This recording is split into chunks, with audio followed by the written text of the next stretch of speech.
హనీమూన్‌కు వెళ్లి భర్తను ప్రియుడితో కలిసి భార్య హతమార్చిన ఘటన ఇటీవల దేశవ్యాప్తంగా సంచలనం సృష్టించిన విషయం తెలిసింది.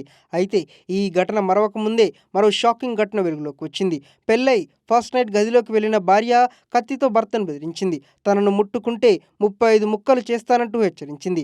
వివరాల్లోకి వెళ్తే యూపీలోని ప్రయాగ్రాజ్‌లో నివాసం ఉంటున్న నిషాద్‌కు సితారా అనే యువతితో వివాహం జరిగింది. ఈ సందర్భంగా వారి ఫస్ట్ నైట్ రోజు గదిలోకి వెళ్లిన సితారా కత్తితో నిషాద్‌ను హెచ్చరించింది. నన్ను ముట్టుకుంటే 35 ముక్కలుగా మారతావు. నాకు ఈ పెళ్లి ఇష్టం లేదు. నేను అమన్ అనే వ్యక్తిని ప్రేమిస్తున్నా అని ఆమె బెదిరించింది. ఈ విషయం ఇరు కుటుంబాలకు చెప్పడంతో సితారకు సర్ది చెప్పారు. అయినప్పటికీ ఆమెలో మార్పు కలగలేదు. నేను అమన్‌ను ప్రేమిస్తున్నాను. నా హనీమూన్ అతడితోనే. నాకు నిషాద్‌తో జీవించాలనే ఆలోచన లేదని ఖరాఖండిగా చెప్పేసింది. ఆమె తన ప్రియుడితో మాట్లాడిన చాటింగ్, ఫోన్ కాల్స్‌ని కూడా కుటుంబ సభ్యులకు చూపించింది. చివరికి మే 30న రాత్రి ఆమె ఇంటి గోడ దూకి అమన్‌తో పారిపోయింది. ఇలాంటి వరుస ఘటనలు పెళ్లి చేసుకోవాలనుకునే యువతలో భయాందోళనకు గురిచేస్తున్నాయి.